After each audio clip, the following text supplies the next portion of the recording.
Kasus viral pengusiran tamu di Hotel Indonesia Pekalongan sontak menghebohkan publik dan menuai banyak perhatian. Kejadian yang menimpa Rahma Shahid akhirnya membuat pihak manajemen angkat bicara untuk memberikan klarifikasi resmi.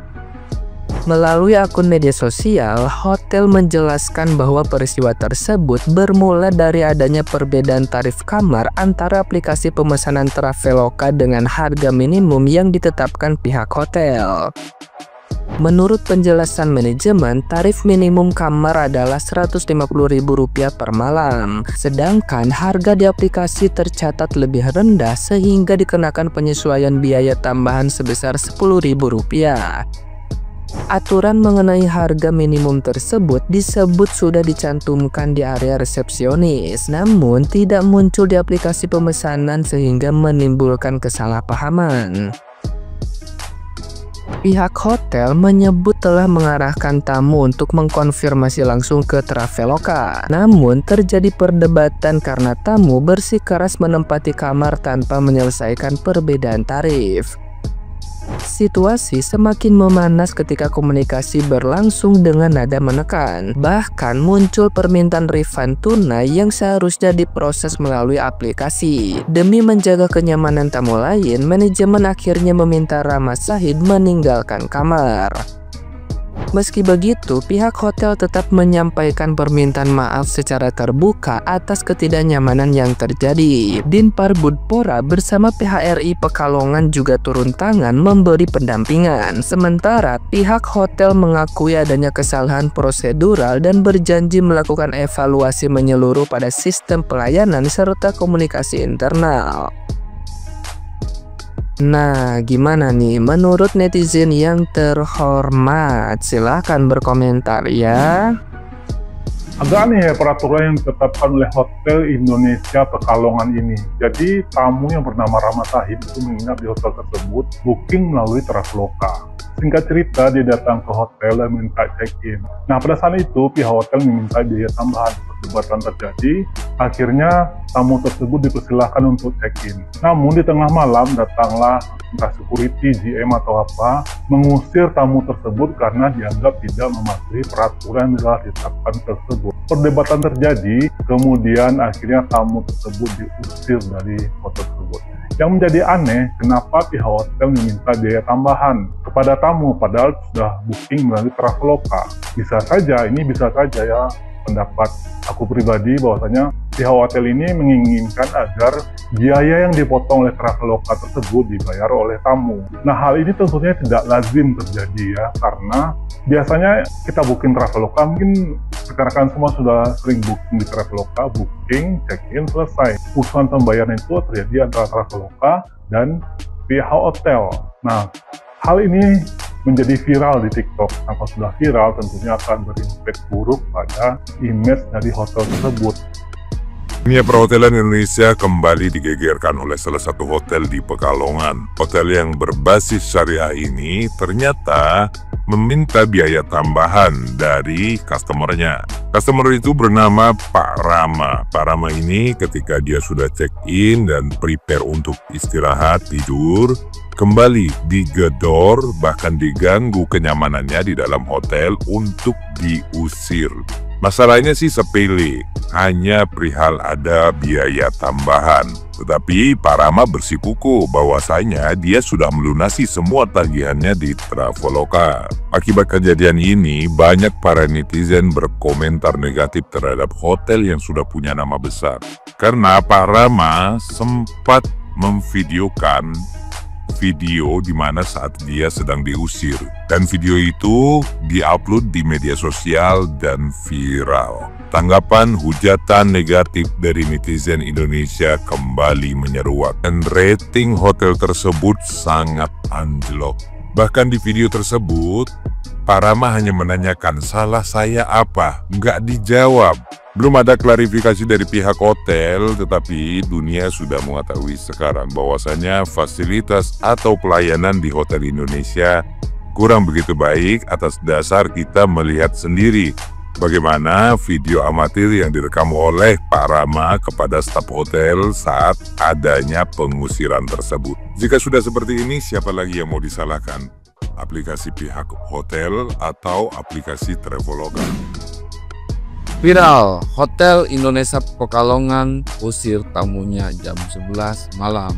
Imbas dari kejadian ini, rating Hotel Indonesia Pekalongan turun. Bahkan nih, postingan terakhir hotel ini di TikTok itu dihujat habis-habisan sama netizen. Bau-baunya nih, hotel OTW tutup lapak nih. Oke, saya tidak mau masuk ke ranah perseteruan antara si tamu dan pihak hotel. Tapi dengar-dengar ini masalahnya itu cuma gara-gara uang 10.000. Sialnya pas saya lihat klarifikasi dari pihak hotel malah gundel. Kalian ya bisnis di sektor public services kayak orang gak pernah belajar gitu.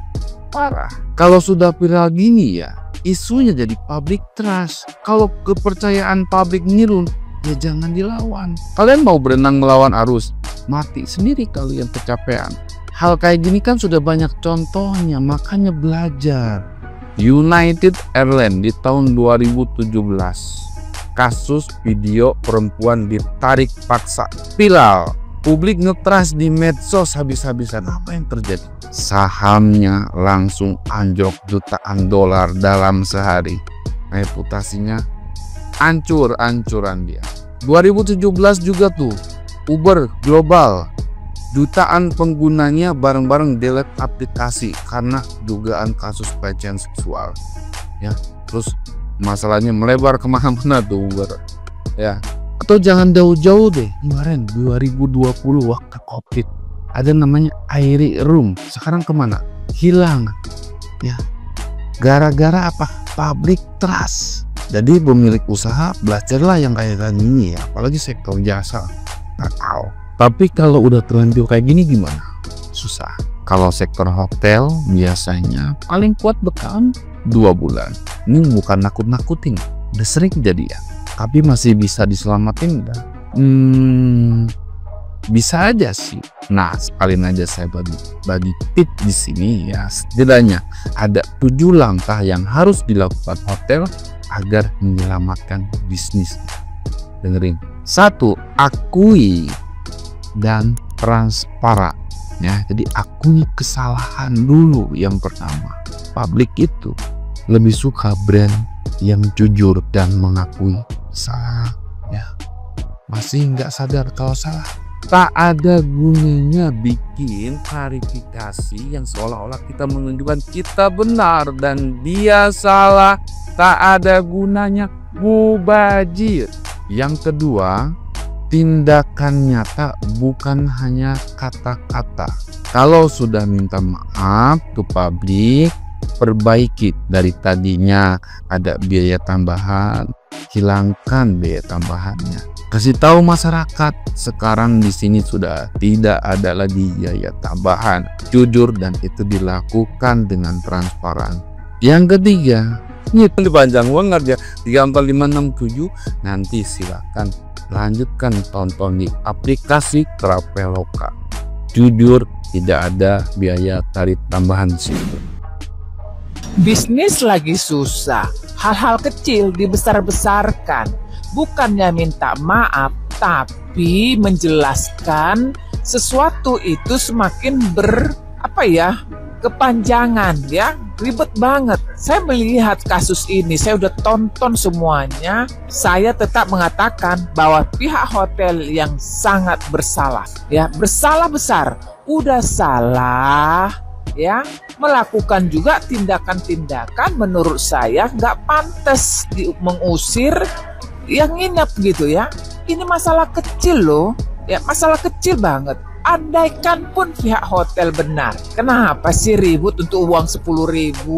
Nah, itulah bedanya ya orang profesional yang pinter dengan orang profesional yang blow on. Kalau mereka ini masuk dalam kategori blow on, ya.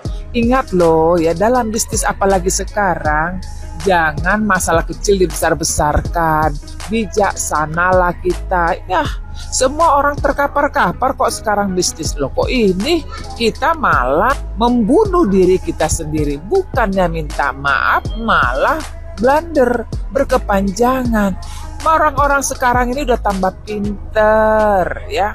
Jangan coba memanipulasi sesuatu untuk pembenaran. Benar sekalipun kita berusaha untuk membangun citra yang baik.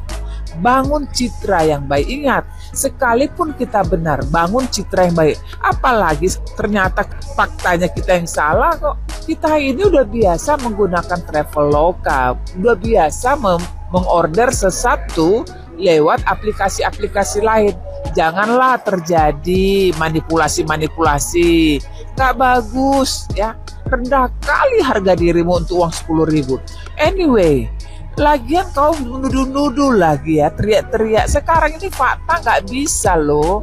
Kita ngibul-ngibul, bohong-bohong, bilang bahwa tamunya teriak-teriak. Enggak kok, kita lihat nggak teriak-teriak, Bu. Ya, makin kamu menjelaskan, semakin terlihat bahwa kalian itu menurut saya jahat sekali ya. Nah, terus nggak punya hati. Kita sekarang tahu nggak ya, teman-teman para pebisnis, kita ngabiskan uang buat apa sekarang? Untuk membangun citra perusahaan kita, untuk membangun citra diri kita. Nah, malah kalau kita hanya uang 10.000 kehilangan, terus kita ribut, kamu salah total. Kamu nggak ngerti arti berbisnis yang sebenarnya. Ya, kalaupun kita mencoba mengklarifikasi Bapak Ibu ya, tolong siap, jangan menang-menangan. Tapi apakah perbuatan kita itu menambah kita semakin bagus atau semakin menjatuhkan? Aku concern sekali loh dengan urusan perdagangan, urusan bisnis ya. Begitu susahnya kita. Saya kemarin ketemu dengan agensi ya. Salah satu agensi itu Mea ya. Aku coba konsultasi dengan dia. Bagaimana saya membangun citra saya, bagaimana saya untuk meningkatkan penjualan saya. Tahu nggak Bapak Ibu? Saya disuruh beriklan ya, harus menghabiskan 10.000 US dollar. Artinya apa? Nggak ada sekarang untuk menaikkan citra kita, untuk menaikkan bisnis kita. Kita menghabiskan uang loh, syaratnya dalam jumlah besar. Itu per 1 bulan. Besar sekali ya. Tapi sekarang kita menjatuhkan bisnis kita hanya dengan uang 10.000. Ngeri nggak itu? Ya. Di satu sisi orang kayak saya dan orang-orang lain tuh mau ngabisin duit mahal-mahal untuk membangun bisnisnya supaya lebih bagus. Jadi ini peringatan ya buat kawan-kawan, mau kecil, menengah, besar pun bisnismu, keputusan-keputusan kita itu coba perhatikan ya, manusiawikah, terus sifatnya jangka pendek, jangka panjang merugikan kita enggak? Ya, kalau misalnya merugikan, udah bijaksanalah. Kalau aku sih kadang-kadang malah suka ada kasih-kasih gratis lah. Saya nggak mau ribut. Ketika saya nggak mau ribut sama orang, itu bukan berarti aku takut. Saya lebih mengutamakan adalah bisnis jangka panjang saya. Saya jarang sekali ngambil kebijakan-kebijakan yang sifatnya bisnis jangka pendek. Nah kawan-kawan, untuk kasus Hotel Pekalongan ini menjadi pembelajaran buat kita semua. Apabila ada masalah-masalah kecil, bereskan, tapi dengan bijak, bukan menang-menangan. Ya, ingat, citra perusahaan kita itu adalah bisnis jangka panjang. Kalian silahkan komen, tapi menurut saya ini hanya saya ingatkan, hati-hati, apalagi di tengah bisnis sekarang ini nggak mudah dan sangat sulit, saingannya pun sangat banyak.